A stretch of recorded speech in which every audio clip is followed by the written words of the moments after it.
Selamat datang di channel Ustadzah Muja. Bismillahirrahmanirrahim. Sirah Nabawiyah, sejarah kehidupan Rasulullah Sallallahu Alaihi Wasallam. Buku ini adalah buku Sirah Nabawi yang ditulis oleh Ustadz Nizar Saad Jabal LC MPD rahimahullah. Bismillahirrahmanirrahim. Nah, ini adalah buku beliau ya. Saya mengadopsi dari buku yang ditulis oleh beliau. Jadi inilah bukunya. Oke, anak-anak yang insya Allah dirahmati oleh Allah. Kita mulai dari keturunan dan nama lengkap Rasulullah. Jadi nama lengkap Rasulullah itu adalah Muhammad bin Abdullah bin Abdul Muttalib bin Hashim bin Abdul Manaf. Ayah beliau bernama Abdullah bin Abdul Muttalib, sedangkan ibu beliau bernama Aminah bintu Wahab bin Abdul Manaf. Jadi kedua orang tua beliau ini berasal dari keturunan yang sama. Dia bertemu dengan kakeknya yang bernama Abdul Manaf. Oke. Ayah Nabi Muhammad ini yang bernama siapa tadi? Abdullah, yaitu adalah anak yang sangat berbakti kepada orang tua. Beliau adalah anak kesayangannya Abdul Muttalib. Rasulullah itu berasal dari suku Quraisy ya. Suku Quraisy itu suku yang terkenal dengan kedudukannya yang sangat tinggi dan mulia. Jadi Rasulullah itu pernah bersabda bahwa sesungguhnya Allah telah memilih suku Kinanah dari keturunan Ismail dan memilih suku Quraisy dari keturunan Kinanah, dan dari keturunan Quraisy Allah memilih keluarganya Hashim. Jadi Rasulullah itu dari Bani Hashim ya, dan Allah telah memilihku, kata Rasulullah, dari keluarga Bani Hashim itu Allah telah memilihku ya, kata Nabi Muhammad. Jadi keturunan Nabi Muhammad itu adalah keturunan yang paling mulia. Allah berkehendak untuk memilih Rasulnya dari keturunan yang paling mulia dan paling tinggi derajatnya di antara penduduk bumi lainnya. Jadi Rasul itu paling terhormat ya. Kisah kelahiran Rasulullah Sallallahu Alaihi Wasallam. Jadi Rasulullah itu dilahirkan pada hari Senin. Di sini ya memang terjadi perbedaan antara tanggalnya itu sekitar tanggal 9 atau 12 Rabiul Awal pada tahun yang dikenal dengan nama Tahun Gajah, yang bertepatan dengan tanggal 22 April 571 Masehi di pemukiman Bani Hashim di kota Mekah. Jadi lahirnya Rasulullah lahir di kota Mekah ya. Ini ada beberapa wanita yang membantu kelahiran beliau ya. Masya Allah, kelahiran orang mulia.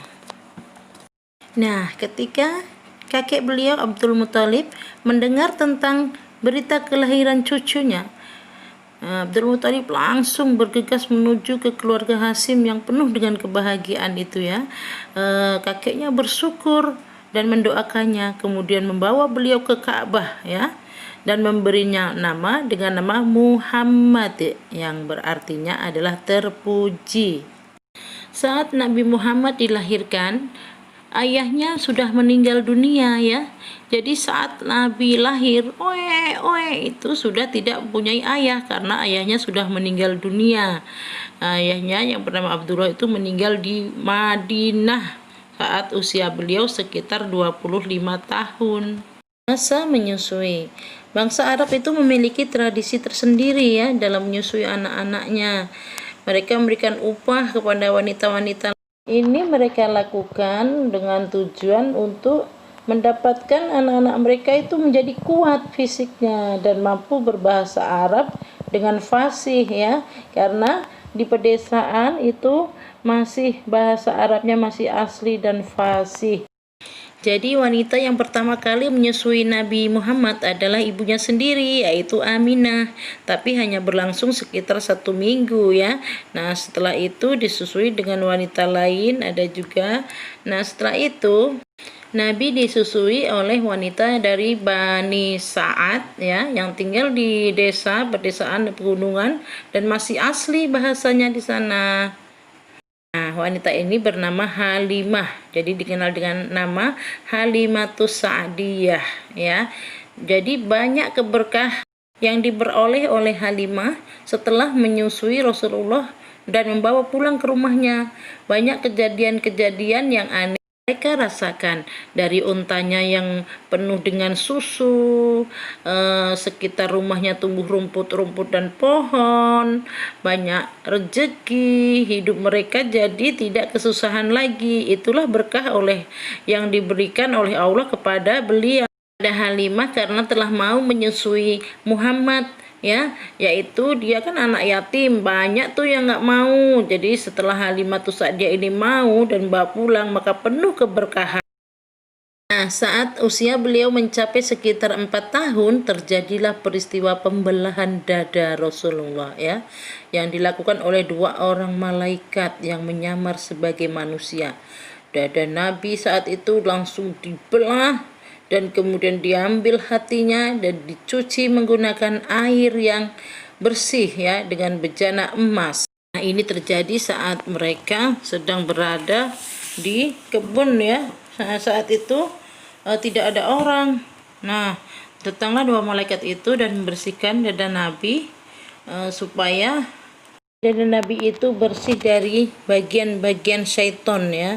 Jadi dadanya dicuci, dibersihkan. Oleh karena itu Muhammad tidak mempunyai tidak mempunyai hati yang jelek, iri, dengki, karena hati beliau telah dicuci oleh 2 malaikat tadi ya, dengan air salju, dengan air embun, lalu dijahit kembali, dan sebelum dijahit maka diberikan cap kenabian, dikasih stem. Itu setelah selesai semua, maka malaikat itu menjahitnya dan mengembalikan dalam bentuk semula atas kehendak Allah. Itu tidak berbekas dan tidak sakit ya. Nabi Muhammad tidak sakit.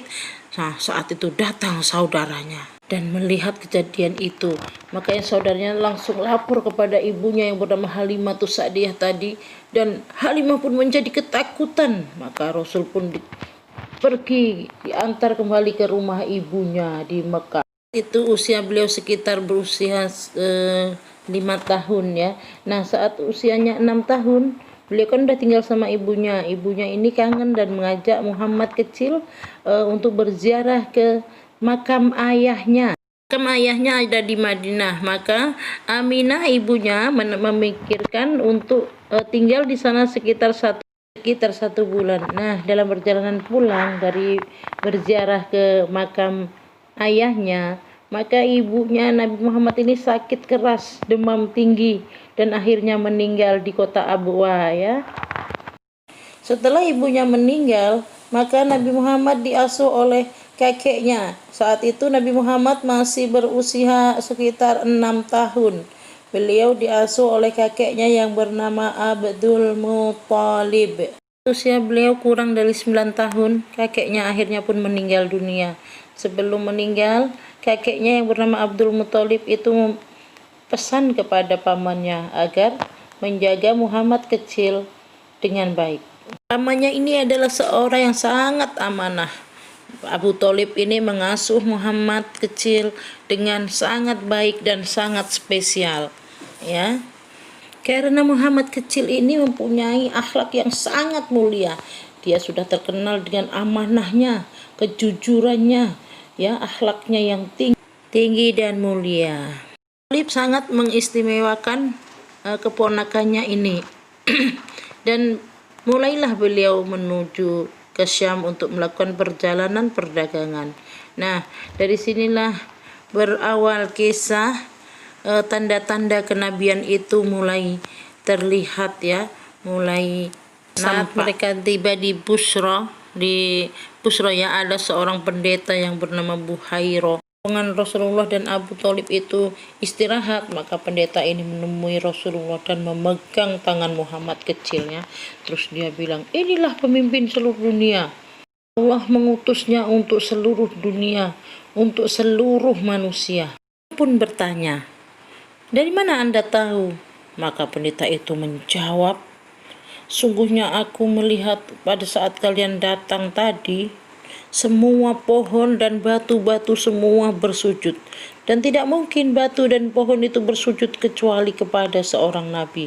Maka aku mengenalnya melalui stempel juga yang berada di bawah tulang bahunya. Dan banyak ya tanda-tanda lainnya. Saat Rasul sedang di tempat yang panas, maka ada awan yang datang. Awan itu memayungi Nabi Muhammad waktu itu ya, waktu masih kecil. Jadi banyak sekali tanda-tandanya, banyak sekali tanda-tanda kenabiannya ya. Setelah mengetahui tanda-tanda itu, maka pendeta itu pun menyuruh pamannya Abu Thalib untuk pulang ya, pulang lagi ke Mekah, nggak boleh melanjutkan perjalanan ke Syam. Nanti takutnya orang-orang Romawi akan membunuhnya. Orang Romawi nggak mau ya ada nabi lagi selain dari keturunan mereka ya. Akhirnya karena merasa tidak aman, Abu Thalib segera membawa pulang keponakannya itu ya, dan tinggal di Mekah mengembala kambing. Jadi Rasul dulu itu adalah juga pernah mengembalakan kambing-kambing, karena Rasul pernah bersabda, sungguhnya tidak ada seorang nabi pun melainkan ia pernah mengembala kambing. Lalu para sahabat pun bertanya, apakah termasuk engkau wahai Rasulullah? Ya, setelah jadi nabi ini ya, maka Rasul menjawab, iya. Aku pun dulu mengembalakan kambing-kambing milik penduduk Mekah untuk mendapatkan upah. Dalam mengembala ini banyak hikmahnya, di antaranya adalah melatih kesabaran. Anak-anak, itulah tadi sedikit kisah sejarah kehidupan Rasulullah di waktu kecil. Semoga kita bisa mengambil ibrohnya ya, menjadi orang yang jujur, bisa meneladani beliau ya, amanah, mempunyai sifat-sifat yang terpuji. Oke, mungkin ini dulu ya sirah Nabi kali ini. Kita tutup dengan doa kafaratul majlis. Subhanakallahumma wa bihamdik asyhadu an la ilaha illa anta astaghfiruka wa atubu ilaik. Oke, qul qouli hadza astaghfirullah li wa lakum. Assalamualaikum warahmatullahi wabarakatuh. Dadah. Oke, masalah.